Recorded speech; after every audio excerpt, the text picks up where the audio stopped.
Assalamualaikum warahmatullahi wabarakatuh. Perkenalkan, saya Jennifer Gunawan akan mempresentasikan hasil analisis kasus PT Boga Sejahtera dengan ini produk EcoWrap mata kuliah akuntansi manajemen. Baik, sebelum masuk ke pembahasan, sebelumnya saya sampaikan terlebih dahulu garis besar presentasi saya. Di sini ada 4 bagian. Pertama, perencanaan laba yang membahas break even point dan target laba di awal tahun. Lalu kedua, evaluasi efisien yang membahas analisis selisih atau varians pemakaian bahan baku. Terus ada ketiga, keputusan strategis mengenai analisis biaya relevan untuk menentukan apakah perusahaan sebaiknya membuat sendiri atau membeli komponen dari pemasok. Dan yang terakhir, yang keempat, analisis lanjutan yang mencakup faktor ekspansi, kapasitas langkah, perbaikan, resiko jangka panjang, serta proyeksi laba tahun depan. PT Boga Sejahtera adalah perusahaan manufaktur kemasan makanan ramah lingkungan yang meluncurkan lini produk baru bernama EcoWrap, yaitu kemasan berbahan dasar plastik daur ulang.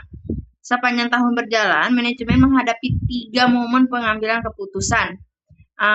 Di awal tahun, mereka melakukan perencanaan laba dengan menetapkan BEP dan target penjualan. Di pertengahan tahun, mereka mengevaluasi efisiensi pemakaian bahan baku karena terjadi kelangkaan pasokan plastik daur ulang di pasar.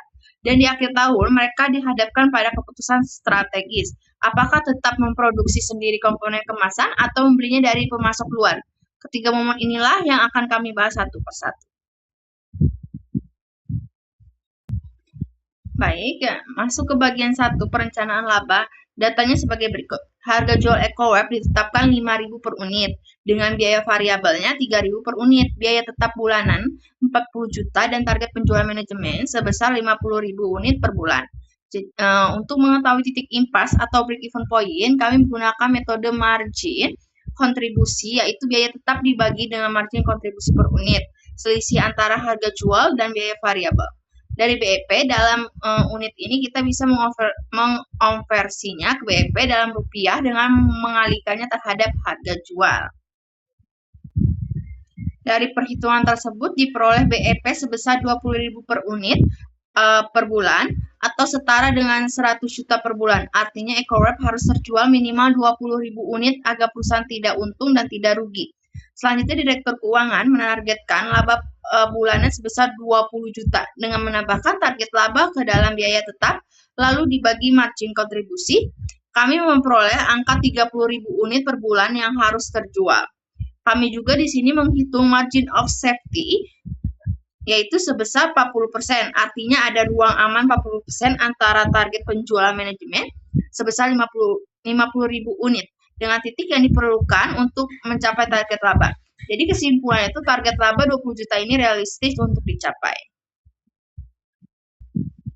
Selanjutnya, slide ini menampilkan perbandingan secara visual. BEP di angka 20.000 unit, kebutuhan untung target di 30.000 unit, dan target penjualan manajemen 50.000 unit.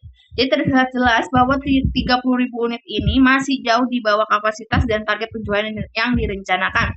Jadi sehingga secara keseluruhan target ini bukan hanya realistis, tapi juga konservatif dan aman bagi perusahaan. Demikian pembahasan bagian 1.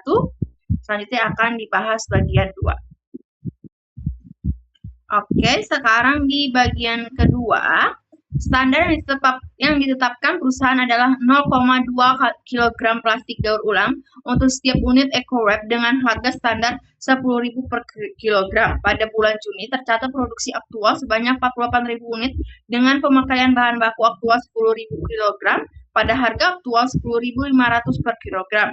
Lebih mahal karena kelangkaan pasokan di pasar. Dari data ini, kuantitas standar yang seharusnya digunakan adalah 9.600 kg, sementara aktualnya 10.000 kg. Jadi ada selisih pemakaian 400 kg dengan total selisih biaya 9 juta yang bersifat tidak menguntungkan atau unfavorable. Baik, selisih total ini kami pecah menjadi 2 komponen. Pertama, material price variance atau selisih harga dihitung dari selisih harga aktual dikurangi harga standar, terus dikaliin kuantitas aktual, jadi hasilnya 5 juta, tidak menguntungkan. Terus kedua, material quantity variance atau selisih pemakaian dihitung dari selisih kuantitas aktual dikurangi kuantitas standar dikalikan harga standar, hasilnya 4 juta. Itu juga nggak menguntungkan. Jika dijumlahkan kedua variasi ini menghasilkan total selisih 9 juta yang sesuai dengan selisih biaya aktual dan biaya standar yang kami hitung sebelumnya.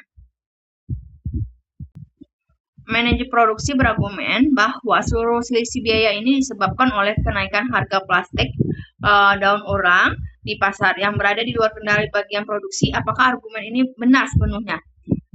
Di sini jawaban kita tidak sepenuhnya benar. Dari total selisih 9 juta, memang porsi terbesar yaitu 55,6% atau 5 juta berasal dari selisih harga yang murni faktor eksternal, namun 44,4% sisanya atau 4 juta adalah selisih pemakaian yang mencerminkan adanya pemborosan bahan baku di lantai produksi. Jadi ini adalah faktor yang berada dalam kendali dan tanggung jawab bagian produksi. Jadi argumen manajemen produksi hanya benar atau untuk sebagian selisih, dan hampir separuh dari total selisih tetap menjadi tanggung jawab internal yang perlu dievaluasi.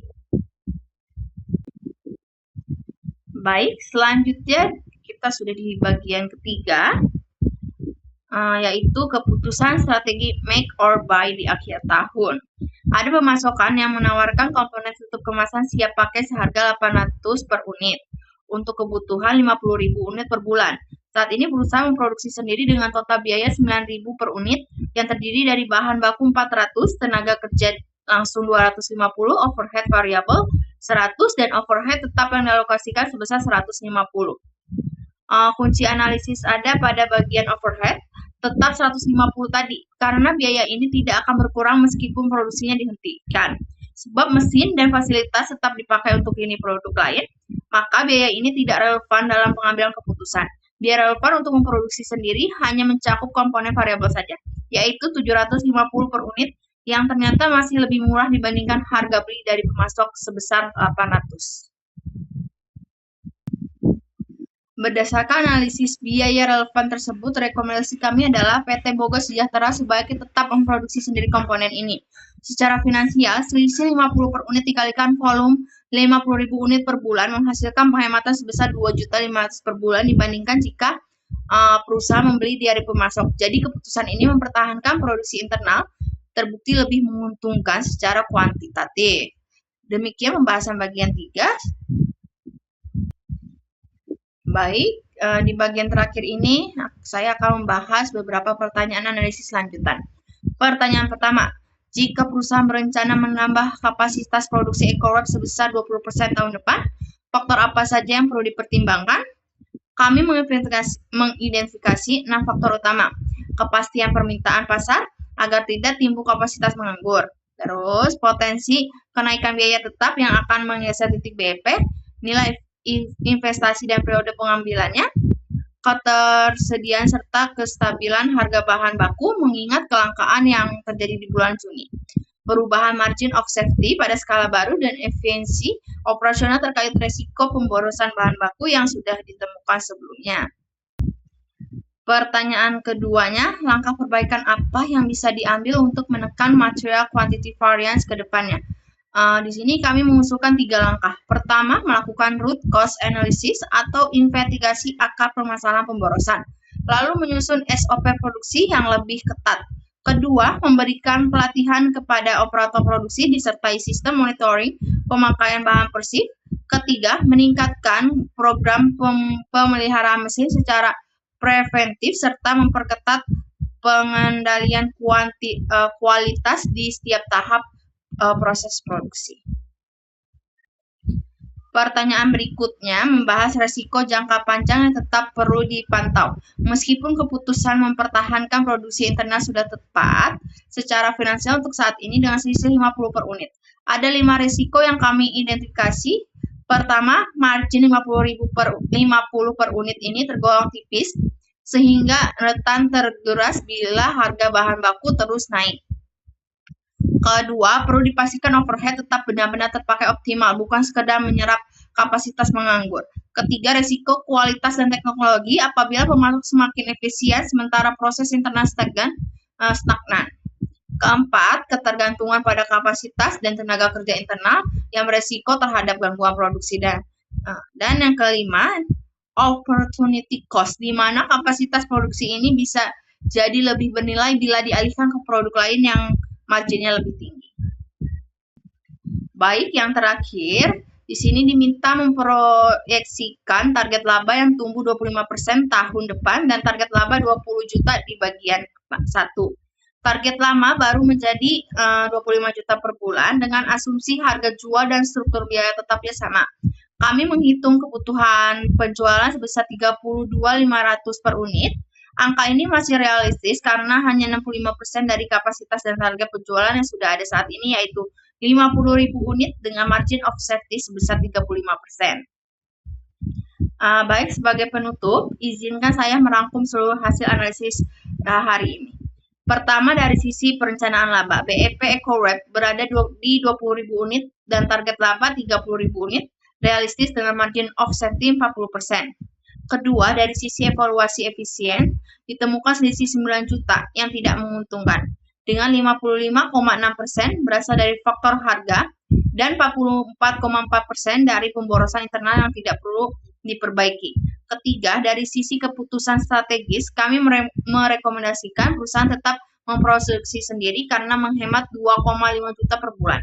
Dan keempat, untuk memproyeksi ke depan, baik rencana ekspansi kapasitas maupun target pertumbuhan laba 25% tahun depan masih realistis untuk dijalankan dengan tetap memperhatikan faktor-faktor resiko yang telah kami siapkan.